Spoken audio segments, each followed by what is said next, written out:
Բարև ձեզ, Եվրոմեդիա 24-ի տաղավարում այսօր զրուցելու եմ Հայաքվե ազգային քաղաքացիական միավորման համակարգող Ավետիք Չալաբյանի հետ։ Բարև ձեզ, պարոն Չալաբյան։ Բարև ձեզ։ Երկու օր առաջ Սերգեյ Լավրովը, Ռուսաստանի արտաքին գործերի նախարարը Հայաստանում էր, եւ ես ձեզ ուզում եմ մի ընդհանուր հարց տալ։ Ձեր կարծիքով ինչու էր եկել Լավրովը, որովհետեւ պատահական այցեր կարծում եմ չեն լինում։ Չէ, բնական է, ինձ թվում է հիմնական մոտիվացիայության դա այնուամենայնիվ Ռուսաստանի եւ Հայաստանի կամ Ռուսաստանի Դաշնության եւ Հայաստանի Հանրապետության միջև հարաբերությունների նոր օրակարգ եւ այսպես ասած նոր մոդալություն ձևավորելն է, որովհետեւ գաղտնիք չէ, ինչոց Սերգեյ Լավրովը ինքը դրա մասին ասաց, որ հարաբերությունները մի քանի տարի արդեն գտնվում էին անկայունության փուլում, երբ որ մինչև վերջ միշտ պարզ չէր այդ հարաբերությունները բարի դիրացիական են, դաշնակցային են, ռազմավարական են, սառն են, ինչ են, ասենք շատ անկայուն վիճակով անցել հայ-ռուսական հարաբերությունները բնականաբար եւ կարծում եմ, որ երկու կողմերից էլ հիմա փորձ է կատարվում որոշակիորեն այդ հարաբերությունները կայունացնել եւ այսպես ասած նոր համատաբար կայուն ձևաչափ սահմանել եւ դա մասնապես պայմանավորված է նրանով, որ այսպես ասած ռազմավարական հորիզոնում նշмарվում արդեն ռուս-ուկրաինական պատերազմի ինչ որ իմաստով դադարեցումը, եթե ոչ վերջնական խաղացումը,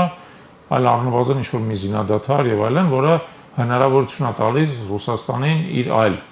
գերակա ուղղություններով փորձել ակտիվանալ եւ Ռուսաստանը հաղթող է այս պատերազմում, հա։ Չէ, չեմ պնդում, որ Ռուսաստանը հաղթող է։ Ես ասում եմ, որ հնարավորություն կա պատերազմը տեղափոխել, այսինքն ռազմական գործողությունները տեղափոխել մի քիչ այլ հուն, դիվանագիտության, տնտեսական հարաբերությունների, ավելի ընդարձակ դիվանագիտության, ոչ միայն Ռուսաստան-Ուկրաինա դիվանագիտության, այլ Ռուսաստան, մյուս կողմից Եվրոպա, Միացյալ Նահանգներ, ինչ-որ չափով նաև Չինաստան, որտեղ Չինաստանն էլ էս պատերազմի մասնակիցը չի, բայց շատ խոշոր շահառուն է ակնհայտում, հա։ Եվ հասկանալի է, որ դա բերելու է նրան, որ ընդհանուր, այսպես ասած, եվրազիական մայրցամաքում հարաբերությունների վերագործարկման խնդիր է առաջացել եւ այդ վերագործարկման խնդիրը նաեւ գոյություն ունի Հարավային Կովկասում։ Ինձ թվում է Սերգեյ Լավրովը եկել էր նրա համար, որ այդ վերագործարկման սկիզբը դներ։ Այսինքն հայ-ռուսական հարաբերությունները նորովի սկսելու խնդիր կա, հա։ Ինչ որ իմաստով կարելի ասել է ռեստարտի խնդիր գոյություն ունի, բայց հիշեք, որ երբեք ոչ մի բան չի վերադառնում այն կետին, որից ամեն ինչ ժամանակին սկսել է կամ որով ամեն ինչ վերջացել է։ Այն մի քանի տարիների ընթացքում, երբ որ հայ-ռուսական հարաբերությունները անցնում են այդ անկայունության փուլով, եւ փոխադարձ մեղադրանքների, փոխադարձ վիրավորանքների ինչ որտեղ անհանդուրժողականության, անհասկացողության փուլով դա բերելու է իր հետևանքները, բնականաբար այն ինչ որ հիմա է ստացվելու չի լինելու, այն ինչ որ եղել է պայմանական, ձեզ ասեմ, մինչև 2020 թվականի 44-օրյա պատերազմը, որտեղ ինչ որ իմաստով դա է երևի այն կետը, որից հետո հայ-ռուսական հարաբերությունները սկսել են վերանայվել երկուստեք։ Մինչ այդ Հայաստանի իշխանությունները, գիտեք, Եվրաքվե ընդունեցին, ասում էին, որ գնում ենք դեպի արևմուտք, տնտեսություն ենք դիվերսիֆիկացում, բայց այդ օրը Արարատ Միրզոյանը ճեպազրույցի ժամանակ հստակ ասաց, որ մենք Եվրոպական միության հետ չունենք բանակցություններ, հայտ չենք ներկայացրել։ Հիմա այս իշխանությունները ձեր դիտարկմամբ միանգամից դարձան ռուսամետ, թե հիմա ինչ ուղղություն ունի, ինչ վեկտոր են բան։ Տեսեք, այդ հարցի պատասխանը եկեք մի քանի մասի բաժանենք։ Նախ հիշեք, որ Եվրաքվեն իրականում կեղծ օրակարգ էր, նա Եվրոպական միության անդամակցության հետ ոչ մի կապ չուներ, ընդհանրապես դեկլարատիվ հայտարարություն էր, որը այս իշխանությունները, այսպես կոչված եվրոպամետների աջակցությամբ ազգային ժողովում ընդունեցին, բայց ինքը Եվրոպական միության անդամակցության հայտ չէր բնավ։ Ինքը ընդհանրապես դեկլարատիվ հայտարարություն էր, անդամակցության հայտը որոշակի կառուցակարգ կա, որով պետք է ներկայացվի, դա չի արվել այս իշխանությունների կողմից, դա մեկ։ Երկրորդը այն պահից սկսած, երբ որ այդ դեկլարատիվ ակտը ընդունվել է, որոշակի փոփոխություններ են տեղի ունեցել։ Որոշակի փոփոխությունները առաջին հերթին, ինչպես ես արդեն ասացի, պայմանավորված են ռուս-ուկրաինական բանակցային գործընթացի մեկնարկով։ Եկեք փաստենք հետևյալը, այո, ռազմական գործողությունները չեն ավարտվել, բայց բանակցությունները սկսվել են։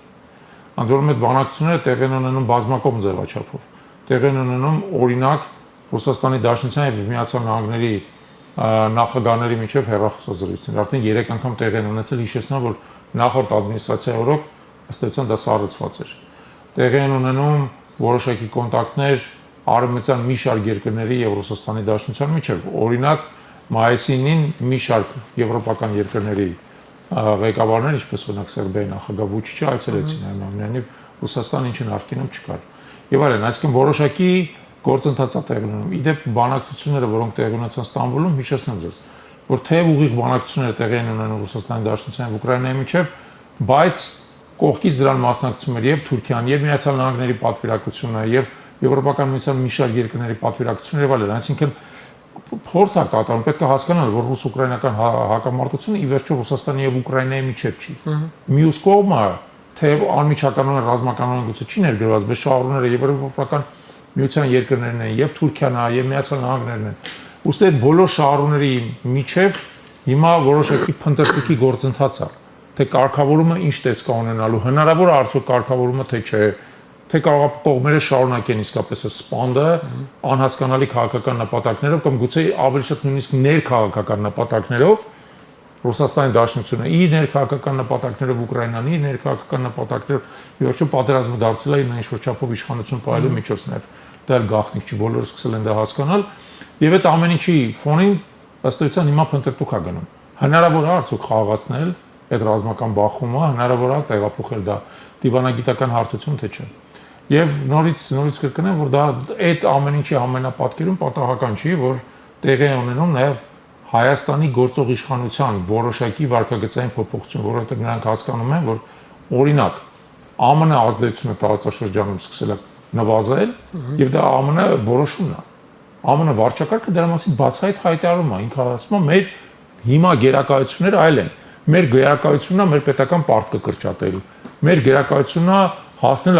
Միացյալ Նահանգների վերաինդուստրիալիզացիայի, որովհետև նախորդ վարչակարգերի օրոք չափից դուրս դեինդուստրիալիզացիա էր տեղի ունեցել։ Ստացվում է Հայաստանի իշխանությունները բավականին ճկուն են, հա, պարոն Ջալաբյան, աշխարհաքաղաքական։ Գիտեք, ես չէի ասի, որ իրենք բավականին ճկուն են, որովհետև ճկունությունը նաև որոշակի ռազմավարական խորություն է պահանջում, ռազմավարական մտածելակերպ։ Ես կասեի, որ իրենք օպորտունիստ են։ Իրենք օպորտունիստ են։ Ճկունությունը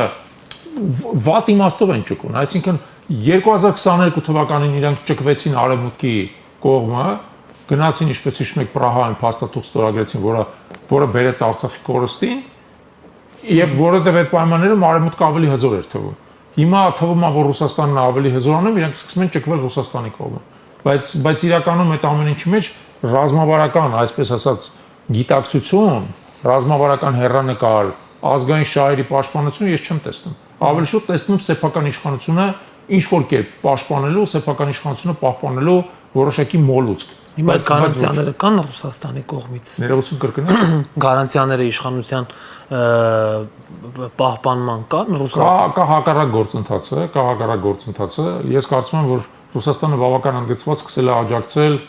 Հայաստանի ընդդիմադիր դաշտում գործող որոշակի ուժերի եւ այս իշխանությունը դա տեսնելով փորձում է նույնիսկ առաջ ընկնել, ասել կներեք, մեր դեմ ոչ մի բան մի արեք, մենք պատրաստ ենք նույնը ձեր համար կատարել։ Այսինքն փորձում են ռուսամետներից ավելի ռուսամետ։ Դե պարտադիր չի որ, չէ, ես չի ասի, որ իրանք փորձում են ռուսամետներից ավելի ռուսամետ լինեն եւ իմիջիատ Սերգեյ Լավրովի ընդունելությունը չի ասի, որ ջերմ էր, հաշվի առնելով այն ամեն ինչ որ դրան շրջապատում էր, հա։ Ավելի շուտ ասում են, որ կներեք, որն է ձեր ռազմավարական նպատակը, ինչ է ձեր համար ամենակարևորը, այն ինչ որ ձեր համար ամենակարևորն է, մենք էլ կփորձենք անենք։ Սերգեյ Լավրովը մի հատ շատ կարևոր արտահայտություն էլ արեց, որ Ռուսաստանին պետք չէ մեղադրել Արցախի հայաթափման, Արցախի կորստի հարցում, հա, եւ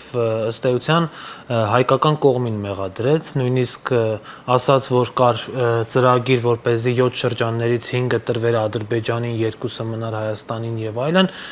եւ ըստ Լավրովի խոսքի Հայաստանն է մերժել։ Այսինքն ամբողջությամբ այդ մեղքը բարդեց Հայաստանի վրա Արցախի կորստի։ Դուք համամիտ եք իր պնդումների հետ։ Ստեղ գիտեք, իրականության մեջ այս ամեն ինչը շատ ավելի բարդ է ու գուցե պատմությունը ցույց կտա յուրաքանչյուր կողմը որքանով է պատասխանատվություն կրում Արցախի կորստի համար։ Որովհետև այն գործընթացը, որը տեղի ունեցել, հիշեցնեմ ձեզ, որ այո, 2010 թվականին ծնվեց Լավրովի պլանը։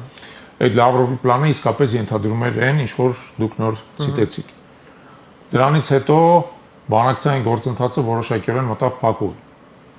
Այդ փակուղու ակնառու դրսևորումները եւ, ասենք, պատճառները եւ պատրվակները Հայաստանի գործող վարչակարգի կողմից բանակցային գործընթացը խափանելն էր։ Օրինակ, Ստեփանակերտում հայտարարել է, որ Արցախը Հայաստան է եւ վերջ։ Օրինակ Տավուշում Բախումից հետո փորձել դա, այսպես ասած, ցույց տալ որպես մի նոր սարդարապատ, ինչած հիշում եք, չէ՞ որ Պարքեվատրում են սարդարապատում էր տեղի ունենում մի մեծ ռազմական հաղթանակ, թեև ընդհանրապես մի հատ դիրքային մարտ էր տեղի ունեցել եւ դրանով ինչ որ չափով նույնիսկ հայտարարեցին, որ Փաշինյանն անձամբ է ղեկավարել այդ նույնիսկ հա ինչ որ չափով սադրել դիմացինին եւ առիթ տալ, որ Հայաստանը ռազմական վտանգ է ներկայացնում, հարձակողական գործողություններ անում եւ այլն։ Այսինքն ակնառու է Հայաստանի գործող իշխանության բացասական, ոչ կառուցողական դերը այդ ամեն ինչում եւ բանակցային գործընթացի խափանման մեջ։ Մյուս կողմից մինչև վերջ չեն կարող ասել, որն է եղել Ռուսաստանի դերը, որն է եղել Թուրքիայի դերը այդ ամեն ինչում, որն է եղել Ադրբեջանի դերը այդ ամեն ինչում, հա։ Ադրբեջանը որքանով է պատրաստ նույն առաջարկություններ ընդունել, մենք հիմա չենք կարող պնդել։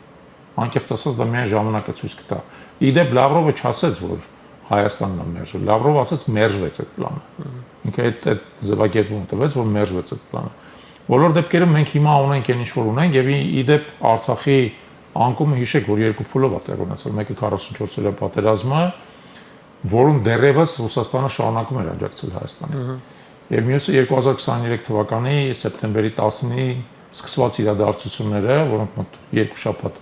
շարունակվեցին եւ ավարտվեցին Արցախի բռնազավթությամբ եւ բնակչության տեղահանմամբ, որում Ռուսաստանը արդեն պրակտիկորեն լրիվ ձեռքերը լվաց։ Հիմա այդ մասում երբ որ նա մեղադրում է Հայաստանի իշխանություններին, իհարկե մեղադրանքները ճիշտ են, այն մասով որ Հայաստանի իշխանությունները եւս ձեռքները լվացին, հիշեք, եւ հայտարարեցին, որ նույնիսկ մի փամփուշ չեն կրակել։ Բայց մյուս կողմից պնդել, որ Ռուսաստանի Դաշնությունը իր կողմից ստանձած պարտավորությունները կատարեց, եւս սխալ կլիներ, որովհետեւ Ռուսաստանի Դաշնությունը եւս նոյեմբերի 9-ի համաձայնագրի ստորագրող 3 կողմերից մեկն էր եղել, եւ այդ համաձայնագրի երաշխավորն էր եղել։ Հիշեցնեմ ձեզ, որ այդ համաձայնագրում կետ կար, որում նշվում էր, որ երկու կողմերի զինված ուժերը մնում են իրենց դիրքերում, նոյեմբերի 9-ի դիրքերում։ Հիմա ինչ տեղի ունեցավ սեպտեմբերի 10-ին, ադրբեջանցիները իրենց դիրքերից առաջ եկան, մտան մարտական բախման մեջ ամենուրեք, չէ՞, հայկական ուժերը։ Եվ ռուսական կողմը, որը իդեպ պետք էր եւ գուցե վիզորու էր կանխել այդ ռազմական բախումը, չկանխեց այդ ռազմական բախումը։ Եվ քանի որ Արցախը շրջապատված էր եւ հնարավորություն չուներ իսկապես երկար դիմադրելու, դա վերջացավ նրանով, որ հայկական ուժերը հաստատության վայր դրեցին զենքը։ Եվ նույնիսկ մինչև այդ հիշեցնեմ ձեզ, որ նաեւ այդ համաձայնագրի կետերից մեկն էր, որ Ադրբեջանը երաշխավորում է Լաչինի Միչանսկի անխափան գործունեությունը, որի երկայնքով տեղակայվում են ռուսական զինված ուժերը, հա, խաղաղ ուժերը։ Այդտեղ էլ հիշեք, որ այդ Միչանսկը փակվեց, հա, փակվեց այդ իրադարձությունից մի քանի ամիս առաջ, ռուսական խաղաղ ուժերը ըստ էության մատների արանքով դրան նայեցին եւ որևէ կերպ չփորձեցին այդ Միչանսկը բացել։ Այսինքն ըստ էության իրենք էլ մեղավորություն ունեն, այնպես չի, որ Լավրովը ամբողջովին չկմեղավոր։ Անկեղծ ասած, եթե դրան փորձենք իսկապես անկեղծ գնահատական տալ, Ռուսաստանի Դաշնությունը ելնելով իր սեփական նկատառումներից փաստացի չկատարեց նոյեմբերի 9-ի համաձայնագրով նախատեսված սեփական պարտականությունները։ Եվ հիմա անկախնից Լավրովը ինչ է ասում, իրականությունն է, որ Լաչինի Միչանսկը փակվեց, այն գտնվում է ռուսական վերահսկողության տակ, ռուսները ըստ էության քայլ չկատարեցին, որպեսզի խանգարեն ադրբեջանցիների Լաչինի Միչանսկը փակել եւ դրանով Արցախի եւ Հայաստանի կապը կտրվեց,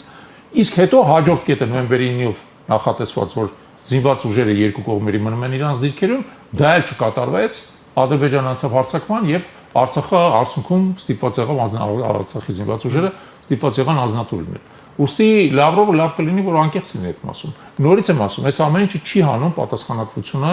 Հայաստանի գործող իշխանությունների վրայից։ Բայց պետք է ասել, որ ինչ որ չափով եւ այս իշխանությունը եւ Ռուսաստանի Դաշնության իշխանությունները իրենց պարտականությունները արցախցիների նկատմամբ չկատարեցին։ Պարոն Չալաբյան, այնուամենայնիվ իմաստ ունի Ռուսաստանի հետ հարաբերություններ խորացնել, օրինակ անվտանգային հույսեր կապել, վերագործարկել ՀԱՊԿ-ի հետ մեր այդ փոխգործակցությունը, գիտեք, երկար ժամանակ Հայաստանը փաստացի չի մասնակցում ՀԱՊԿ-ի նիստերին, կա այդտեղ իմաստ։ Եկեք տարաբաժանենք ձեր հարցերկում, ասի Ռուսաստանի հետ եւ ՀԱՊԿ-ի հետ, հա, որովհետեւ դրանք տարբեր են։ Իմ կարծիքով տարբեր են, իմաստով որ ՀԱՊԿ-ում կան պետություններ, որոնք փաստացի Ադրբեջանի հետ ունեն ավելի սերտ գործընկերային հարաբերություններ, քան թե մեր հետ։ Այսինքն օրինակ Ղազախստանը, դա ակնհայտ է, հա, եւ Բելարուսի դեպքում ունի ավելի սերտ գործընկերային հարաբերություններ։ Ռուսաստանի դեպքում մի քիչ ուրիշ է։ Հիմա Ռուսաստանի հետ հարաբերությունների վերականգնման տեսանկյունից նախ ցանկանում եմ եւս մի անգամ նշել, լիարժեք վերականգնում այնպես ինչպես եղել է մինչև 2020 թվականը հնարավոր չի, կամ նույնիսկ 2018 թվականը։ Իրատեսական չի։ Խոսքը գնում է Ռուսաստանի հետ հարաբերությունների բարելավման մասին, ոչ թե վերականգնման։ Եկեք ճշգրտենք։ Բարելավում ես կարծում եմ, որ մեզ անհրաժեշտ է։ Մեզ անհրաժեշտ է, բայց դրան պետք է նայել ծայրահեղ իրատեսական։ Մեզ պետք է անել ինչ որ մեր համար շահավետ է։ Մեզ պետք չի այլևս երբևիցե Ռուսաստանին կուրորեն վստահել եւ անել ինչ որ մեզանից Ռուսաստանը պահանջում է։ Չէ, դրանք պետք է լինեն երկկողմանի հարաբերություններ, որոնք մենք տեսնում ենք մեր շահը։ Բայց մյուս կողմից պնդել, որ գիտեք ինչ, եկեք արհամարենք Ռուսաստանի գոյությունը, ասենք որ պետք չի իր այդ հարաբերությունները վերականգնել, այդ դեպքում եկեք մենք հասկանանք, էլի հարաբերությունների դաշտում մենք ում ունենք, ովքեր մեր հարևանները։ Մեր հարևանները Թուրքիան են, Ադրբեջանը, Վրաստանը եւ Իրանը։ Թուրքիայի եւ Ադրբեջանի հետ մենք հարաբերությունները սպահին չունենք, ավելի շուտ դրանք թշնամական են, եւ մենք տեսնում ենք նաեւ որ գործող իշխանության բոլոր ջանքերը այդ հարաբերությունները ինչ որ ձևով կարգավորել որևէ արդյունքի չեն բերում, որովհետեւ նրանք անընդհատ նորանոր պահանջներ են ներկայացնում եւ ըստ էության խնդիր են դրել ընդհանրապես Հայաստանը ճզմել։ Այդ պայմաններում մտածել, որ դու կարող ես հարաբերությունները Թուրքիայի եւ Ադրբեջանի հետ արմատականորեն բարելավել իրատեսական չի։ Վրաստանը այս տարածաշրջանում շատ թույլ խաղացող է։ Թույլ տրանզիտային խաղացող է նույն Թուրքիայի եւ Ադրբեջանի համար, տրանզիտային խաղացող է մեր եւ Ռուսաստանի միջեւ եւ այլն, բայց սեփական ուժեղ զինված ուժեր չունի, հստակ ինչ-որ ստրատեգիական ռազմավարական դիրքորոշում չունի եւ այլն, այսինքն միայն Վրաստանի վրա հույս դնել չես կարող։ Իրանի վրա Իրանը բնականաբար շատ ավելի հզոր պետություն է եւ շատ արագ նաեւ նրա հզորությունը աճում է, բայց պետք է հասկանալ, որ Իրանն էլ գտնվում է սեփական հակամարտությունների դաշտում եւ այդ իմաստով իր հետ կապված կան որոշակի վտանգներ։ Իսկ եթե դու միայն իր վրա հույսը դնես, բայց պատկերացրա հաջորդ օրը Իրանը հայտնվի, ասենք ռազմական գործողությունների թիրախում, դու կարող ես ընդհանրապես ասած շատ բան կորցնես արդյունքում, հա։ Որը նշանակում է, որ դու չես կարող պարզապես անտեսել Ռուսաստանը։ Դու պետք է մտածես, ոնց կարող ես Ռուսաստանի հետ հարաբերություն նույնիսկ ուզում եմ կրկնեմ, նորովի շատ ավելի պրագմատիկ, իրատեսական, մեր շահից ելնելով այդ հարաբերությունները կառուցես։ Դա հեշտ չի լինելու, որովհետև Ռուսաստանը եւս գալու է իր, այսպես ասած, ցանկություններն առաջադրելու, իր պահանջներն դնելու եւ այլն։ Բայց պետք է հասկանալ, որ ինչ որ իմաստով ես դրանում համոզված եմ։ Ռուսաստանը պետք է մեզ, բայց մենք էլ պետք ենք Ռուսաստանին։ Մենք պետք ենք Ռուսաստանին։ Մենք էլ ենք պետք Ռուսաստանին։ Իհարկե, եւ մենք պետք է գնահատենք այն ինչ որ մենք ունենք, կարողանանք դա ավելի արդյունավետ մոբիլիզացնենք, փաթեթավորենք, մատուցենք, ներկայացնենք, բանակցենք եւ այլն, որպեսզի Ռուսաստանից կարողանանք ստանանք այն ինչ որ մեզ պետք է։ Դրա լավ օրինակը կա, մարդիկ պարբերաբար դրա մասին հիշում են, էլի։ Տեսեք, ասենք Իսրայելը ինչպես է օգտագործում Միացյալ Նահանգների ազդեցությունը։ Ասենք դժվար է ասել, արդյոք Իսրայելը այդքան պետք է Միացյալ Նահանգներին, բայց Իսրայելը կարողանում է Միացյալ Նահանգների ներսում ստեղծել այնպիսի ազդեցության լծակներ, որոնք բերում են նրան, որ շատ հարցերում Միացյալ Նահանգները ներքաղաքական նկատառումներից ելնելով ուժեղ իսրայելյան լոբի, իսրայելյան լոբիի այլ ընկերներ, որոնք կան, որտեղ միայն հրեաները չեն, որ այդ իմաստով ճնշում են գործադրում։ Հրեաները նաև բազմաթիվ ընկերներ ունեն բուն ամերիկացիների մեջ, հա, անգլոսաքսոնական միջավայրում եւ այլն։ Այդ միշտ գեներացնում է որոշակի քաղաքական ճնշում ցանկացած ադմինիստրացիայի վրա Ամերիկա, որը ստիպված է լինում միշտ աջակցել Իսրայելին, պրակտիկորեն ցանկացած իրավիճակում։ Իսրայելը արդար է, անարդար է, ճիշտ բան անում, սխալ բան անում, միշտ ստիպված են լինում համարը աջակցել, եթե սխալ բան են անում, մեկը աջակցում են, բայց գալիս ասում են լավ, գոնե այդ սխալ բանը մի արեք, էլի, ասենք, մի ռմբակոծեք, այդքան գազ են ենթադրել։ Բայց մենք տեսնում ենք դա ոնց է տևանում։ Հիմա հայ-ռուսական հարաբերությունները կարող են այդպիսին լինել։ Դա մեզանից է կախված։ Դա մեզանից է կախված։ Ի վերջո մենք եկեք հիշենք, հա, Ռուսաստանի բնակչության 1.5-ից 2%-ը, 1.5%-ը առնվազն հայկական ծագում ունի։ Դրանց մեջ կան բազմաթիվ ազդեցիկ մարդիկ։ Դա կլինի բիզնեսում, դա կլինի պետական ոլորտում, դա կլինի առողջապահության մեջ, գիտության մեջ, նաև զինվորական գործում եւ այլն։ Մենք այդ ռեսուրսը այսօր չենք օգտագործում, ընդհանրապես չենք օգտագործում։ Այդ ռեսուրսը դու պետք է կարողանաս ճիշտ օգտագործես, որովհետեւ Ռուսաստանը նաև զգալի չափով իշահ մեզ գործի։ Իդեպ ես ասեմ, որ այն ինչ որ տեղի ունեցավ 2020 թվականին, հա, զգալի չափով պայմանավորված են անում, որ Ադրբեջանը իր ունեցած ռեսուրսը շատ ավելի արդյունավետ օգտագործել։ Երբ որ Իլհամ Ալիևը եկավ իշխանության, նա տեսավ, որ հայերը կարողանում են իրենց ռեսուրսը օգտագործել, հիմնական Մինսկի խմբի համանախագահ պետությունների ներսում եղած ռեսուրսը, դա կլինի Ռուսաստանը, Ֆրանսիան թե Միացյալ Նահանգները, եւ նպատակ դրեց դա չեզոքացնել։ Եվ խնդիրները, որ դա իրեն հաջողվեց, մասնապես Ռուսաստանում, Միացյալ Նահանգներում եւ Ֆրանսիայում գուցե ոչ, Բայց Ռուսաստանում հաշվի առնելով, որ ադրբեջանական համայնքն էլ մեծ, նրանք էլ մեծ ռեսուրսներ ունեն, նա դա կազմակերպեց եւ ուղղորդեց հայկական շահերի դեմ։ Հիմա մենք պետք է դա գիտակցենք։ Ես պարբերաբար լինում եմ Ռուսաստանում ու ես տեսնում եմ, որ այնտեղ հայ համայնքը այս ընթացքում շատ լուրջ բարոյալքվել է, կտրվել է հայկական պետությունից եւ իսկ կտրվել է հայկական պետությունից այս գործող իշխանության պատճառով, անտարբերության պատճառով, շատ հաճախ նույնիսկ թշնամանքի պատճառով տեսնում եք երբեմն հայեր են գալիս, որոնք նույնիսկ ներս չեն թողում, որ Հայաստան մտնեն, հա։ Այս ամեն ինչը մեր ազգային շահերի դեմ է։ Մեզ պետք է աշխատել օրինակ Ռուսաստանում, բայց եւ ոչ միայն, եւ Ռուսաստանում, եւ Ֆրանսիայում, եւ Միացյալ Նահանգներում մեր համայնքների, մեր ազդեցիկ մարդկանց, ազդեցության կենտրոնների հետ, որպեսզի նրանք ազդեն համապատասխան պետությունների վրա։ Եվ մենք փորձենք հասնել նրան, որ Ռուսաստանը ավելի շատ ի նպաստ մեզ գործի, նորից եմ ասում, ելնելով իր սեփական ներքաղաքական շահերից։ Ոչ միայն արտաքին քաղաքական, այլև ներքաղաքական, որովհետև ներքաղաքական կոնֆիգուրացիայում դա ձեռնտու է լինելու։ Մի քիչ խոսենք նաև ներքաղաքական օրակարգերից, պարոն Չալաբյան, երկրորդ եւ երրորդ նախագահները կարելի ասել երկուսն էլ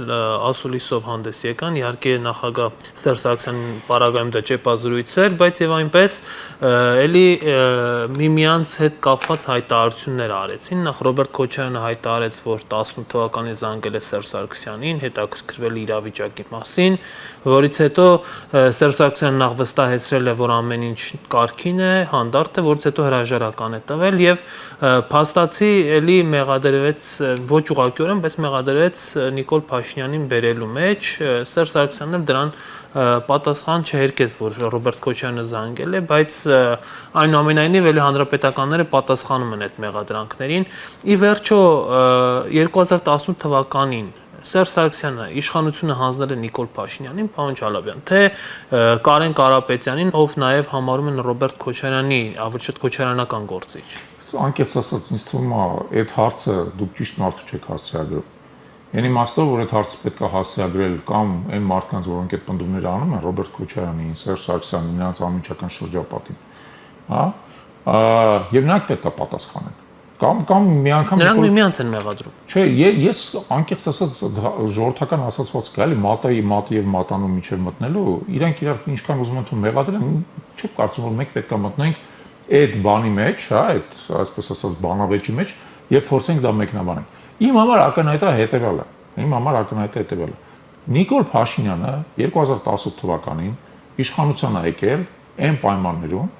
երբ որ կար շատ լուրջ հանրային դժգոհություն նախորդ իշխանությունից մեկ, դա փաստ է։ Սերժ Սարգսյանի իշխանությունից, թե նաև Քոչարյանի իշխանությունից։ Քոչարյանը արդեն 10 տարի իշխանության չէր։ Թեև հանրային նկարման մեջ իրանք ոնց որ տես միասնական շարունակական իշխանություն են կազմում, բայց փաստն է, որ դժգոհությունը այդ պայն ավելի շատ Սերժ Սարգսյանից էր, բայց իդեպ դրանից 10 տարի առաջ էլ մարտի 1-ն է տեղի ունեցել, այդտեղ էլ դժգոհությունը Քոչարյանի իշխանությունից էր, այսպես այդ դժգոհությունը պարբերաբար կուտակվում էր, հա, դրա մասին կարելի է առանձին խոսել, ինչեր է դժգոհությունը առաջացել։ Եվ երկրորդը փաստն է, որ Սերժ Սարգսյանը հրաժարական է տվել, եւ հրաժարականից հետո եկել է իշխանության Նիկոլ Փաշինյանը։ Մի անգամից չի եկել, որոշակի ինչ-որ փուլերով եկել, հիշում եք, որ առաջ անգամ հանրապետական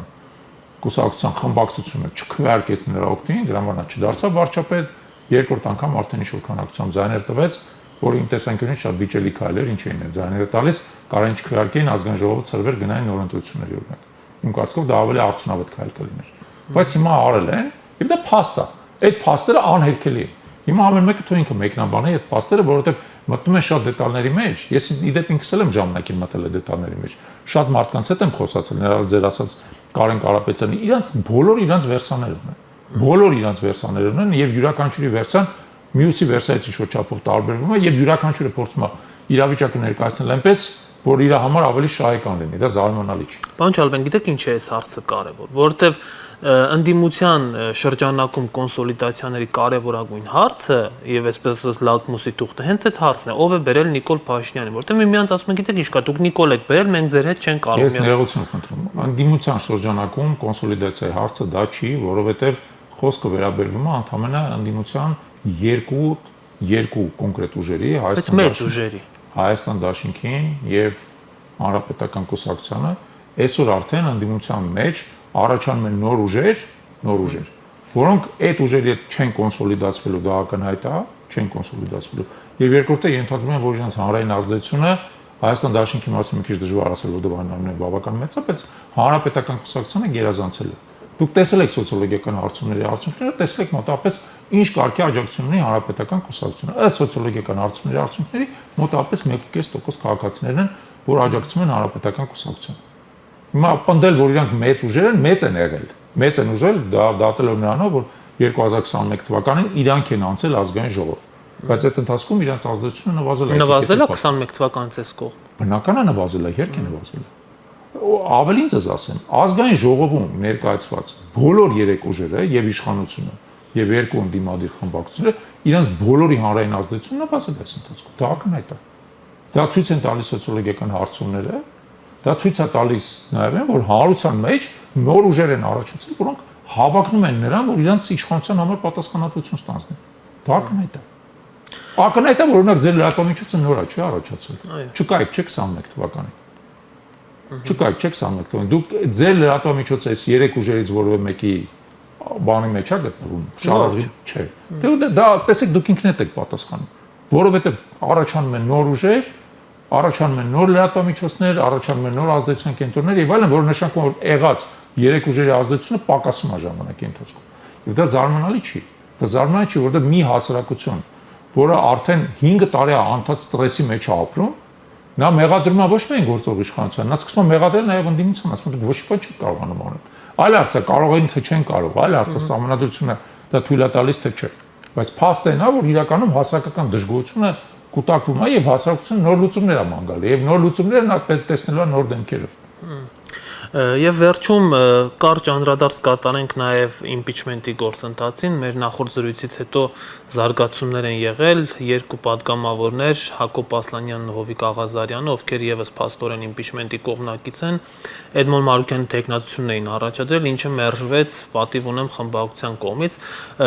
Դուք նախքին մեր զրույցի ժամանակ թերահավատորեն եք մոտենում իմպիչմենտի process-ին, բայց այսօր փաստորեն 36 ստորագրությունը, եթե շատ ցանկանան, կարող են ապահովել։ Ինչ որ բան փոխվել է ձեր նախ տեսեք impeachment-ը կամ կառավարության անվստահությունը դրա համար պետք է ոչ թե 36 падգամավորի աջակցություն 36 падգամավորը պետք մեկնարկելու համար մեկնարկի մասին որպես ինքը տեղի ունենա պետք է 54 առնվազն падգամավորի աջակցություն ես կարծում եմ որ 36 падգամավորի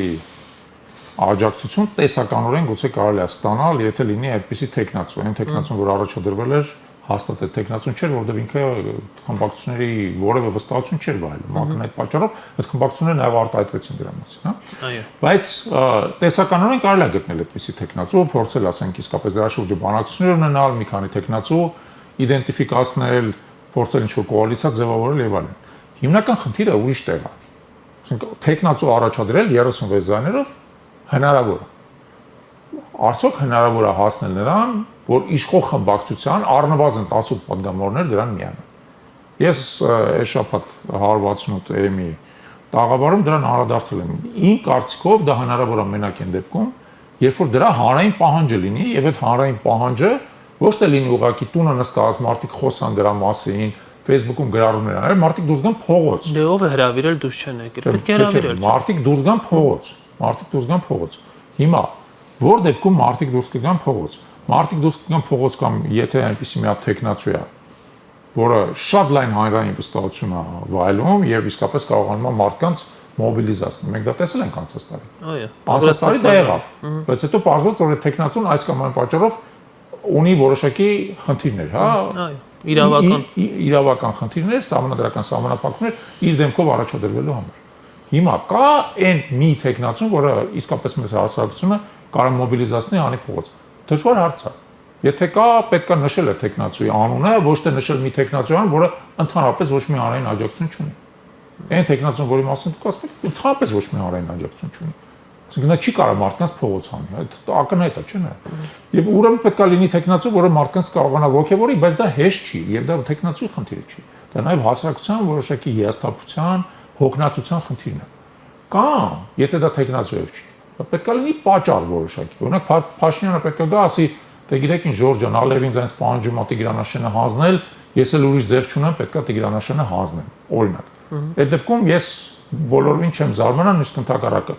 համոզված եմ, որ ժողովուրդը դուրս կգա փողոց։ Բայց պետք է այդպիսի պատրվակ լինի, որովհետև ժողովուրդը ապրում է իր առօրյա կյանքով, առավոտյան զարթնում է, գնում է գործի, երեկոյան գալիս է իր ընտանիքի տուն, դիմացը մի շաբաթ վերջի զանգա, էս այնա եւ այլն, այսինքն մարդիկ ապրում են առօրյա կյանքով, որովհետեւ դու իրանց հանես այդ առօրյա շահից։ Պետք է լինի շատ ուժեղ ազդակ, ուժեղ պատճառ։ Այդ ուժեղ պատճառը այս պահին չկա։ Լավ կլներ, որ մեր ժողովուրդը արդեն շատ ավելի բարձր քաղաքական գիտակցություն ուներ, որևէ այդպիսի ազդակի չսպասեր։ Ասել ըստեղն է սա հասել Փաշինյանը, ոնց որ ինքն է, չէ՞, ցույց տալի ձեռքով։ Ընդամենը 10%-ի աջակցություն ունի, ինչա ինքը կառավարում եւ այլն, եկեք փոխենք իրան։ Բայց դա տեղի չունեն։ Այդ հանրային պահանջը, տեսեք impeachment-ը ոնց որ այսքան քննարկվում է, մարդիկ խոսում են դրա մասին եւ այլն, բայց մարդիկ փողոց դուրս չեն եկել դրա համար։ Քանի դուրս չեն եկել, սпасել, որ իշխող խմբակցությունը այտենց հեշտ կզիջի իր դիրքեր, ինձ թվում է իրատեսական չի։